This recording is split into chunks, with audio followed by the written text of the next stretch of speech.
뉴스 플러스 시작합니다. 삼성전자가 올해 1분기 시장의 예상을 크게 웃도는 깜짝 실적을 내놨습니다. 이 스마트폰 갤럭시 효과 덕분입니다. 그런데 당장 2분기부터 불안합니다. 반도체 실적 개선이 예상되고는 있지만 극단으로 치닫고 있는 관세 전쟁이 가져올 후폭풍에 여전히 미래가 불투명한 상황입니다. 산업부 홍원표 기자 나왔습니다. 홍 기자, 삼성전자 1분기 실적이 예상보다 상당히 잘 나왔는데 인공지능 열풍 덕분인지 이 갤럭시 S25가 아주 잘 팔렸나 봅니다. 그렇습니다. 이번에 삼성전자가 1분기 매출 79조 원, 또 영업이익 6조 6천 원의 잠정 실적을 발표했는데요. 일단 매출과 영업이익 모두 시장 예상치를 웃도는 수치입니다. 특히 스마트폰 사업에서 이익이 크게 늘었습니다. 증권가 예상보다 매출은 2조 원, 영업이익은 1조 6천억 원가량 많았습니다. 사업부별 세부 실적은 이달 말 발표된 확정 실적에서 공개가 되지만 증권가 추정치로 분석을 해보겠습니다. 당초 스마트폰과 가전 사업을 하는 DX 부분 영업이익이 4조 원 정도로 예상이 됐는데 1월 출시된 갤럭시 S25 시리즈 판매 호조로 이익이 4조 9천억 원까지 늘어난 것으로 보입니다. 네. 전년과 비교를 해보면 올해는 모바일 사업부에서 거의 모든 이익을 냈다고 해도 과언이 아닙니다. 반도체 사업을 담당하는 DS 부분에서는 영업이익이 8천억 원에 그칠 것으로 추정이 되고 있습니다. 자, 그런데 좀 2분기부터 걱정입니다. 이 반도체 가격이 본격 반등을 할 것이라는 전망이 지배적이었는데 최근 들어서 신중론으로 빠르게 분위기가 바뀌고 있습니다. 아무래도 이 반도체 품목 관세에 대한 우려, 또 그로 인한 소비 침체 우려들 남아 있지 않습니까? 그렇습니다. 일단 2분기에는 당연히 이제 반도체 관세 관련해서 좀 이슈가 될 텐데요. 네. 일단 갤럭시 S25 효과가 2분기부터 좀 다소 약해질 것으로 보이는 만큼 이 실적 반등세를 이어가기 위해서는 또 다른 모멘텀이 필요한 상황입니다. 네. 통상 스마트폰은 1분기와 3분기에 신제품이 출시가 되기 때문에 2분기는 비수기로 여겨지는데 이번에는 5월로 예정된 갤럭시 S25 엣지에 기대를 걸고 있습니다. 이렇게 스마트폰 사업부에서 일종의 시간을 벌어줄 때 반도체 사업부가 좀 반등을 해야 하는데요. 일단 4월부터는 낸드 가격 인상이 본격적으로 반영이 되고 네. 또 디램의 수요도 뒷받침이 되고 있어서 2분기 실적은 예상치를 약간 웃돌 것으로 보입니다. 다만 반도체 관세가 변수인데 미국이 상호 관세를 부과하면서 반도체는 따로 발표하겠다고 이야기를 했습니다.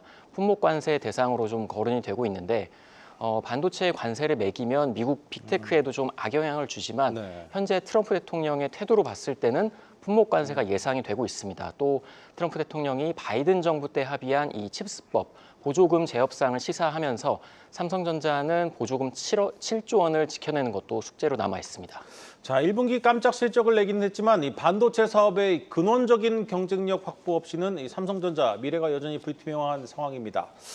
특히 이제 파운드리 사업의 부진이 참 끝날 기미를 보이지 않고 있습니다.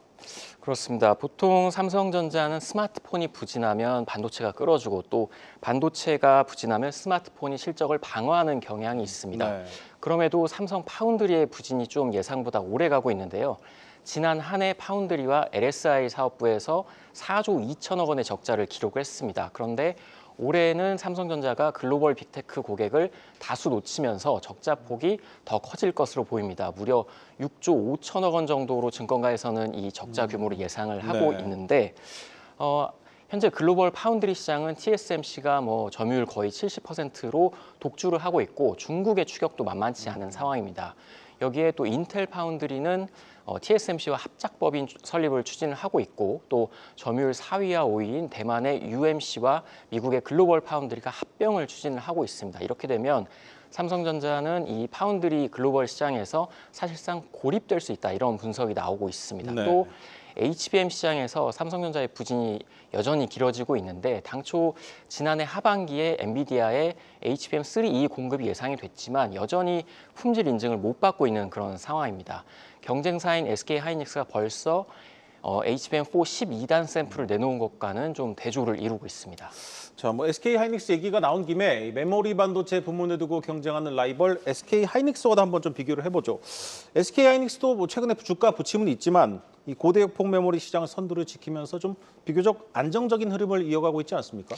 그렇습니다. 일단 중국의 스타트업인 딥시크가 이 저사양 칩으로 LLM 개발에 성공을 하면서 고성능 칩에 대한 수요가 일시적으로 둔화된 것은 사실입니다. 이게 하이닉스 실적에도 좀 영향을 미쳤는데요. 네. 그래도 시장에서는 AI 개발은 지금부터 시작이기 때문에 고성능 AI 칩 그리고 HBM의 수요는 더 늘어날 것으로 예상을 하고 있습니다. SK 하이닉스는 잠정 실적을 발표하지는 않는데 일단 추정치로만 좀 실적을 살펴볼 수 있겠는데요. 올해 1분기 매출은 17조 원, 또 영업이익은 6조 7천억 원으로 전분기 대비해서는 매출과 이익이 감소를 하지만 2분기에는 다시 회복할 것이라는 전망이 우세합니다. 네. SK 하이닉스는 세계 최초로 HBM 6세대 제품인 HBM4 12단 샘플을 엔비디아에 공급을 하면서 이 HBM4 시장도 선점을 하고 있습니다. 또 한 발 앞선 7세대 제품인 HBM4E까지 적기에 내놓겠다는 목표를 갖고 있습니다. 이렇게 경쟁사들 따돌리고 HBM 시장에서 선두 입지를 굳히겠다는 계획을 갖고 있습니다. 또 삼성전자가 마찬가지로 이 낸드 플래시에서도 점유율이 꽤 높은데 낸드 가격 인상으로 2분기에서는 이쪽에서도 좀 이익률이 높아질 것으로 예상하고 있습니다. 네, 잘 들었습니다. 산업부 홍원표 기자였습니다.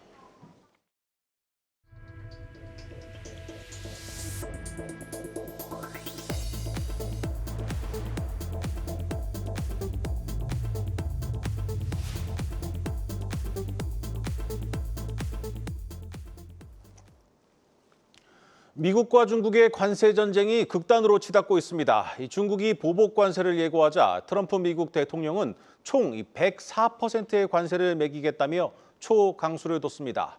그런데 중국도 다시 반격에 나섰습니다.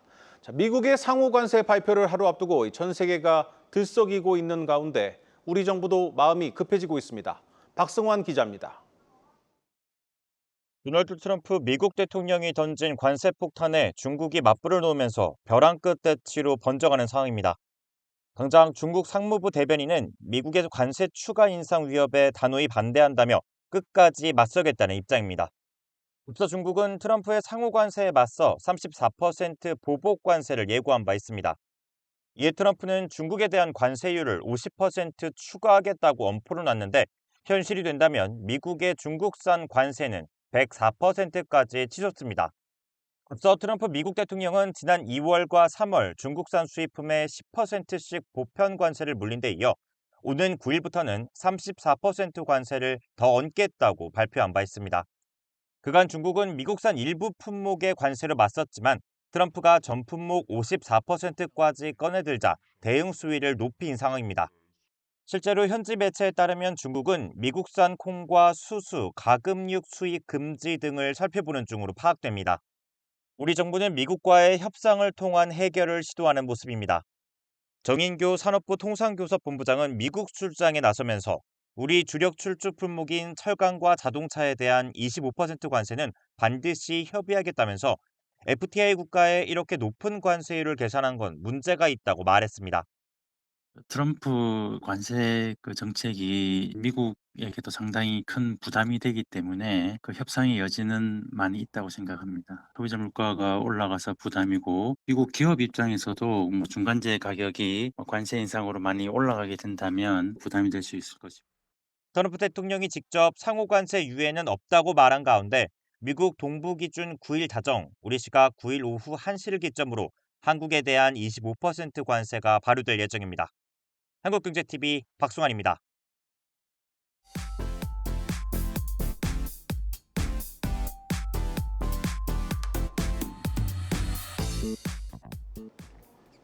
오늘 증시 이슈 짚어보는 마켓톡톡 시간입니다. 1분기 시장의 기대치를 뛰어넘는 실적을 공개한 삼성전자.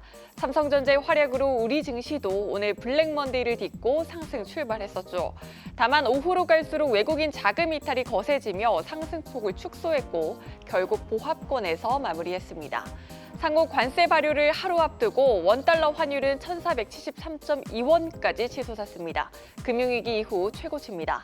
업종별로는 방산, 조선업종의 반등이 두드러졌습니다. 맥쿼리 증권이 보고서를 통해 무역 전쟁에 대한 불안감이 커지는 상황에선 특히 방산과 조선이 상대적으로 안전해 보인다라고 진단하자 수심이 쏠린 모습이었고요. 여기에 더해 한화에어로스페이스가 지난달 예고했던 유상증자 규모를 3조 6천억 원에서 2조 3천억 원으로 축소하기로 하자 독보적인 반등세 보여줬습니다.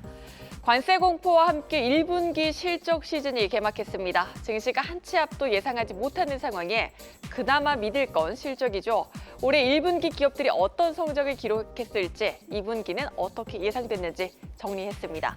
증권가에서 꼽은 올해 1분기 실적 성장이 가장 두드러지는 종목은 파크시스템스입니다. 파크시스템스는 올 1분기 전년 동기 대비 영업이익이 1,060% 증가한 것으로 추정됩니다. 올해 원자 현미경 수요가 늘고 계측 장비뿐 아니라 검사 장비로 포트폴리오가 확장됨에 따라서 양호한 실적이 예상된다는 분석입니다. 파크시스템스에 이어 실적 우량주로 주성 엔지니어링과 ST팜, CJENM, 휴젤 등이 꼽힙니다. 2위인 주성 엔지니어링, 높은 중국 매출 비중에 대한 우려가 신규 고객사 확보로 완화될 것이란 분석 제기됐고요. 메모리 업체들이 레거시 비중을 축소해 전환 투자가 계속될 것이란 기대감이 큽니다. 또 YG엔터와 원익IPS 지난해 1분기에는 적자를 냈지만 올 1분기에는 흑자 전환할 것으로 예상됩니다. 반면 에코프로비엠 지난해 1분기와 비교해 영업이익이 10분의 1토막도 채 되지 않은 것으로 예상되고 있고요. 넥스틴과 네오위즈, 또 스튜디오 드래곤과 원익 QNC 등도 실적이 전년 동기 대비 크게 악화된 것으로 추정됩니다. 2분기 실적 우량주로는 아모레퍼시픽, DGB 금융지주, 포스코 퓨처엠 등이 꼽히고요. 반대로 넷마블과 LG이노텍, 풍산 등은 2분기 영업이익이 전년 동기 대비 크게 감소할 것으로 전망됩니다. 지금까지 마켓톡톡이었습니다.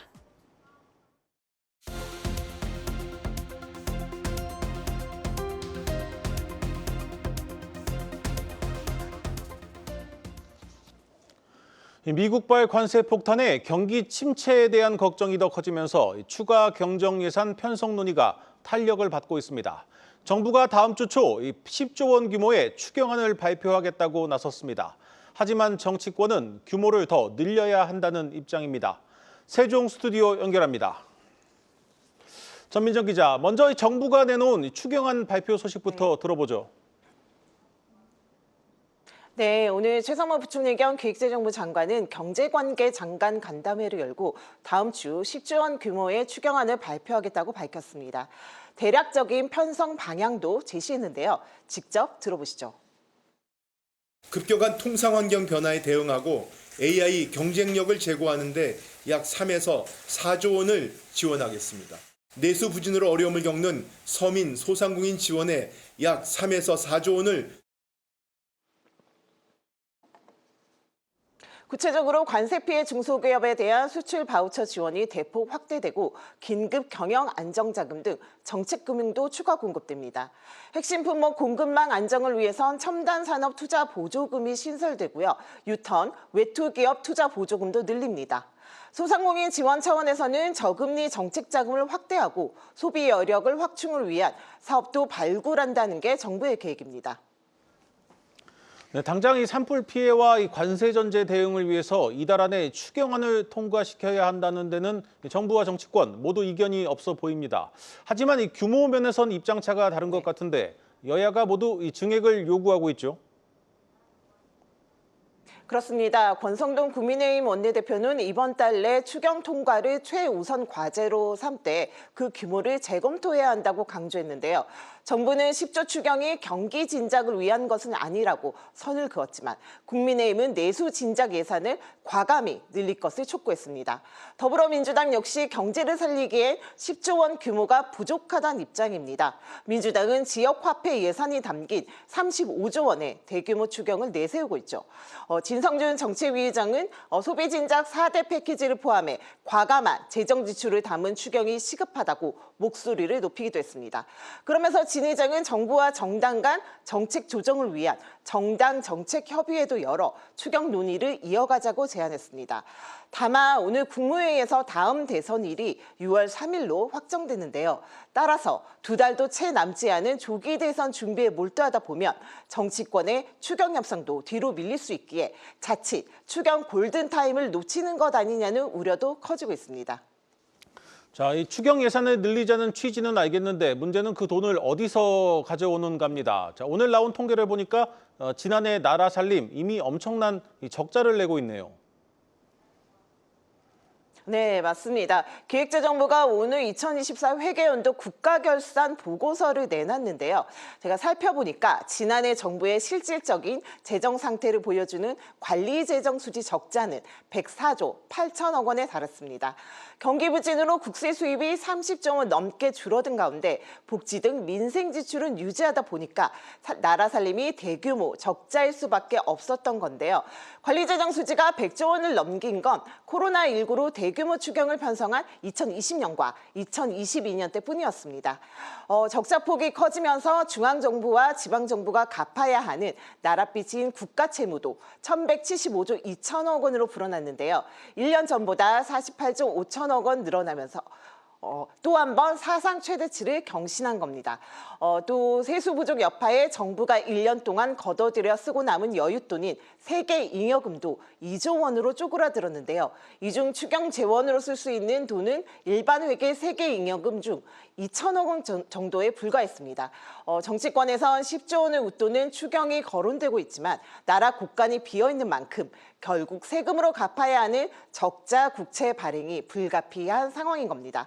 앞으로 나랏빚은 더 불어날 것이라는 우려도 많은데요. 6월 3일 대선 직후 들어설 새 정부가 경기 부양과 트럼프 관세 대응을 위해 최소 30조 원 이상의 슈퍼추경에 나설 가능성을 배제할 수 없어서입니다.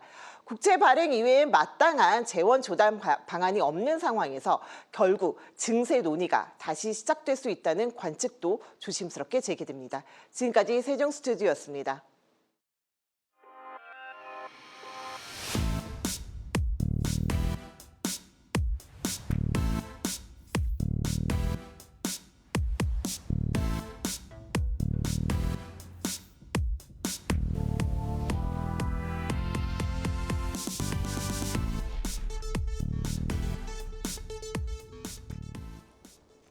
이 빚을 제때 갚지 못하는 기업들이 늘고 있습니다. 이 시중은행의 부실 채권이 1년 새 1조 원 넘게 증가했습니다. 특히 이 중소기업들이 빚을 갚지 못하고 있습니다.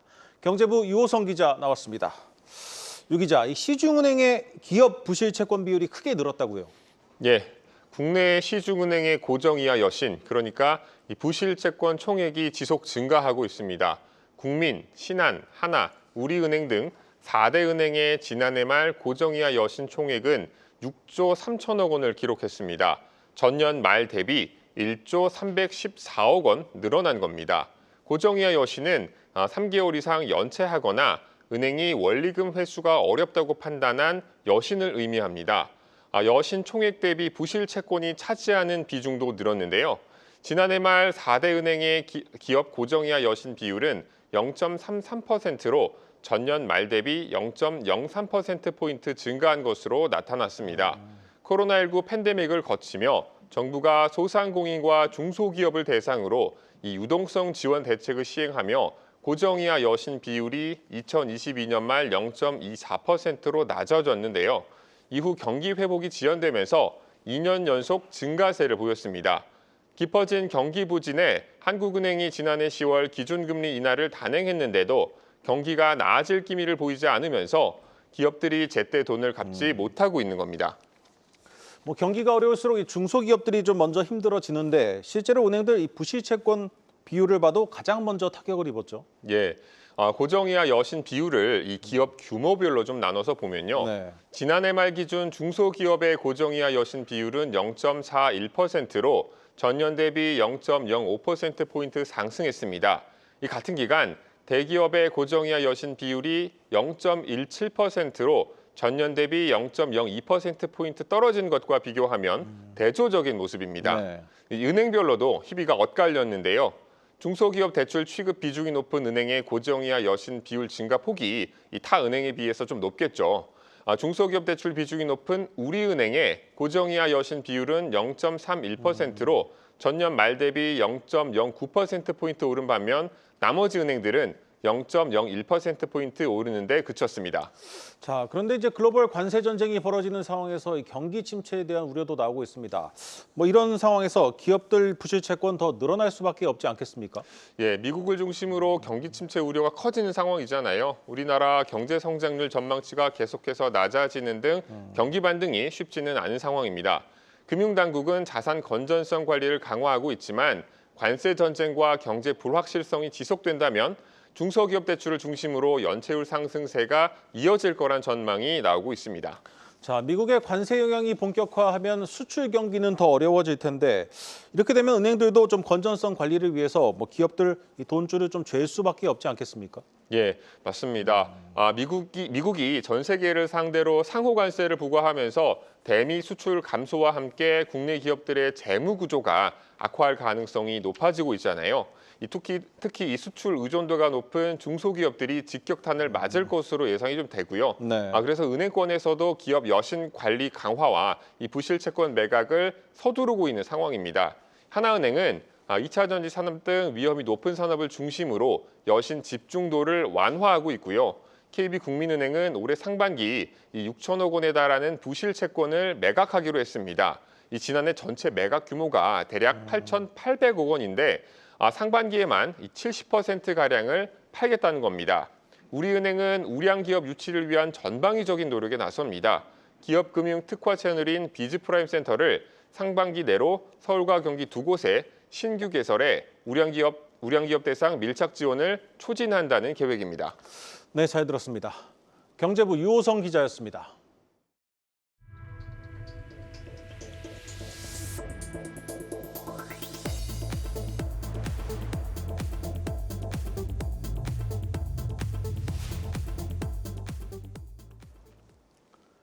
지난 1953년 직물회사로 시작해 4차례에 걸친 혁신 창업으로 재계 2위로 올라선 SK그룹이 오늘로 창립 72주년을 맞았습니다. SK가 인공지능 시대를 주도하는 기업으로 성장한 배경엔 SK만의 고유한 경영 철학이 자리 잡고 있습니다. 자, SK의 72년 역사, 장슬기 기자가 짚어봤습니다. 공업의 발전은 대사의 발전이요, 대사의 발전은 국가의 발전이라는 것을 오늘 강조하고 있습니다. 다 같이 이 국가 경쟁력 강화를 해서 마케팅을 강화하려고 하면은 첫째도 그렇고 둘째도 그렇고 셋째도 기업인이 잘해야 된다. 72년 역사를 쓴 SK그룹. 그 중심엔 혁신이라는 SK만의 고유 경영 철학이 있었습니다. 최종건 창업회장이 1953년 전쟁의 폐허 속에서 고향 주민들에게 일자리를 되찾아주겠다는 신념으로 창업한 선경직물이 그 시작입니다. 1970년대 최대 수출 품목으로 섬유가 부상하면서 선경직물은 우리나라 수출 역군으로 자리 잡습니다. 1973년부터 선경그룹을 이끌게 된 최종현 선대회장은 대한석유공사를 인수해 석유화학과 섬유를 일괄 생산하는 수직 계열화를 완성, 두 번째 혁신을 이룹니다. 석유 한 방울 나지 않는 나라에서 무자원 산유국 신화를 창출했던 대한석유공사는 현재 세계 최대의 정유공장인 SK이노베이션으로 거듭납니다. SK의 세 번째 혁신은 바로 이동통신 사업입니다. 최 선대회장은 1994년 한국이동통신을 인수해 통신기술 고도화에 집중했고 1996년 세계 최초로 CDMA 디지털 이동전화를 상용화하며 세계의 이름을 알립니다. 이 분야에 관련해서 우리가 세계 최첨단에 서 있다는 것, 그리고 이것을 토대로 해서 앞으로 수많은 분야에 대해서 우리가 도전할 능력을 갖추었다는 것. 이후 SK하이닉스 출범은 선경직물과 석유공사, 이동통신에 이은 SK의 네 번째 혁신으로 불립니다. 최태원 회장은 지난 2011년 하이닉스 반도체 인수로 반도체 시장은 물론 AI에 선제적으로 대응할 수 있는 도약의 발판을 마련했다는 평가를 받습니다.